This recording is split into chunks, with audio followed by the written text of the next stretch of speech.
Hey guys, new video here. A lot of people playing Essence Drain and these like Chow skills because they're really good for Legion League for the monoliths. I want to talk about upgrading your gear. ED is extremely cheap, Bane is extremely cheap. You know, all these Chow skills are really good because they don't really require much gear. So a new player or an experienced player can get off the ground and get moving through any tier of map, completing all the content with maybe like a tabula and maybe 5-link Cane of Unraveling, things like that. So most people already know about the Cane of Unraveling. It's really good because +2 levels of the gems, when that applies to the dot, it's like kind of a more multiplier of like, let's just say it's like 20%, a little over 20%. It has a flat Chow's damage roll, which isn't too shabby, and it also has like a cast speed, which is very important, especially if you're going to go ED Contagion instead of Bane, because you have a double cast, right? If you get either stunned out of either of them, or like one doesn't go off before the other or after the other, you could eat some unnecessary hits. So cast speed extremely important for these builds, and of course mana regen and the non-ailment Chow's multiplier. Now those things are massive because the non-ailment multiplier, you can think of a kind of like a support gem if you only have one instance of it. As you have more instances, they don't multiply each other, they add together as a giant support gem. So all the stuff on the tree, all the stuff you can get 4% from jewels, and then of course like things like this, you add it all together, then you do it as a multiplier, right? So most people know the basics. Okay, this is like a 1 alchemy item to get a 6 link, maybe you're looking at a few exalts, and then of course divining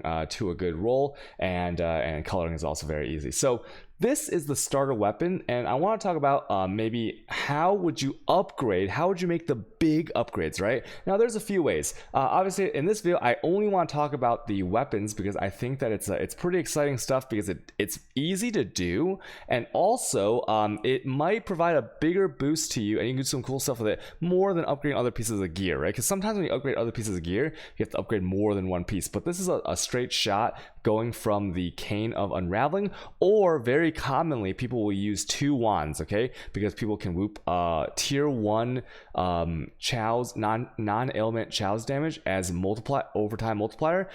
Tier 1 is I think it's 34%, and because it's 34 to 38, right? So you only need to whoop the 34%. You use 2 of those wands, and that's pretty big too, right?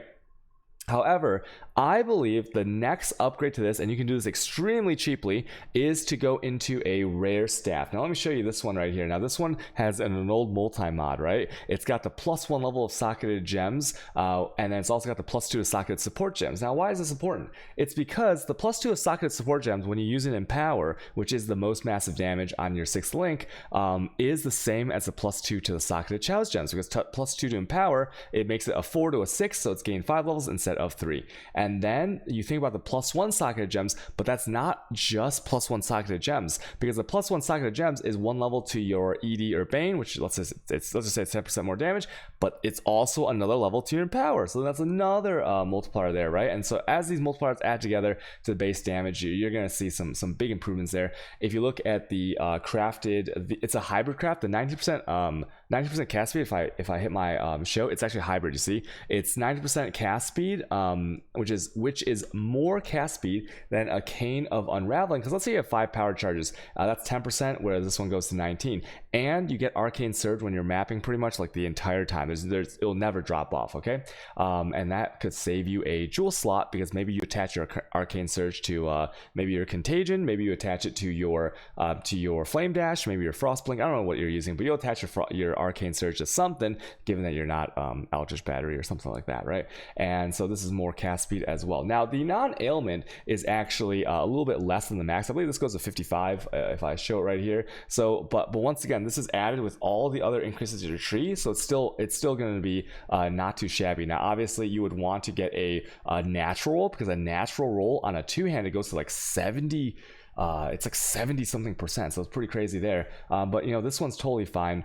And then of course, so you have trigger a socketed spell when you use this skill. That's pretty hilarious, because I'm Bane, so I won't use this, because if I put this on and I put my Bane in here, as you can see, I can't actually cast the Bane, unfortunately, where that kind of sucks. But you could think of some good uses in here for Essence Drain Contagion. And so another thing that you can do is if you annul off the multi-mod, you get a suffix. Now suffix isn't too shabby, because even resist is very good in this league. We're a very unique heavy league, just like last league. And then also stats is pretty crazy, because let's say you need strength.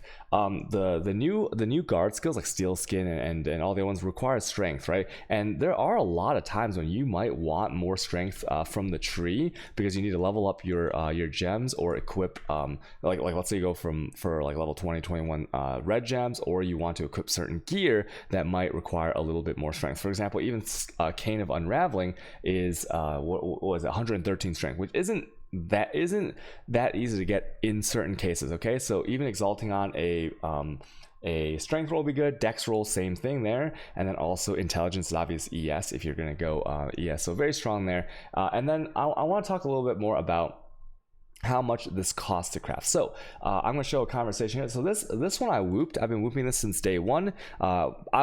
The whoop that I was doing was +1, and then of course a natural tier 1, right? So the minimum range of a tier 1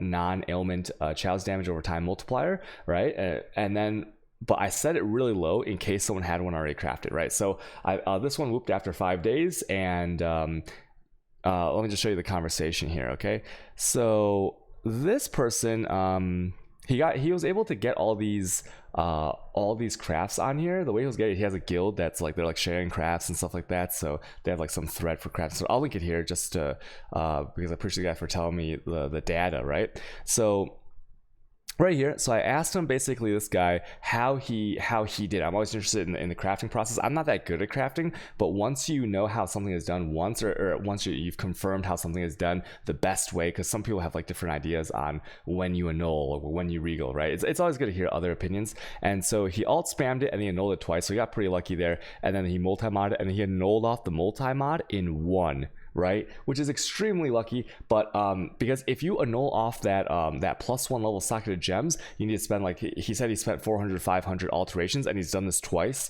So alteration is very cheap, but having to craft again is time, and time that you could have spent farming the maps, right? So annulling it, if you annul off the +1, you have to roll the alterations. If you annul off the socketed support gems, right, that's a very expensive craft. If you annul off the non-ailment or the cast speed, that's like not too bad, I guess, because you can always drop, if the crafting cost is too expensive for you, you can always drop down one level, right? It's not that big a deal. You can craft it later.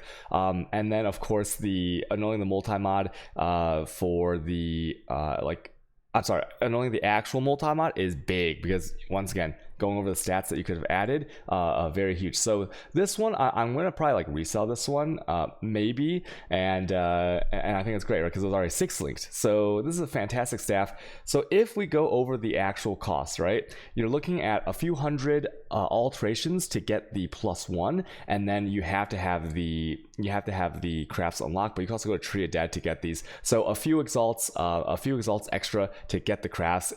Once you factor in the fees and that you're not going to get scammed. And overall, I would say go for a staff like this over Cane of Unraveling. Once you get everything there, it's going to work wonderfully. I'm going to, like, if I were to use one of these, once again, I get +1 tier 1 non-ailment challenge damage over time multiplier, and then I would craft on the Arcane Surge for sure. And then I wouldn't use trigger socketed spell gem. I mean, there's things like there's things that you could do, such as maybe even like just flat challenge damage. There's like challenge damage and skill effect duration. There's a lot of stuff you could do. You can even put on resist or like whatever else you want, right? If you really need resist. So this is, I'd say, a very cheap upgrade from the Cane. Okay, so I just want to talk about this weapon. But if you're happy with like your 2 wands or your Cane of Unraveling or whatever starter weapon that you're doing, they're good skills. They'll work overall, and I hope that you guys have fun upgrading your characters, because the more your damage gets, even a little bit, the faster you can kill generals, right? The faster you can get to all the mobs in the monolith and in the what was it called, the undefined conflict or whatever, right? I know ED clears pretty well, but you know, on those unique mobs you might want a little bit more damage. So okay, that's the video. And if you guys want to watch me, I'm live every day on Twitch around 8 o'clock Chicago time. Okay, bye everyone, thank you for watching my video. Bye.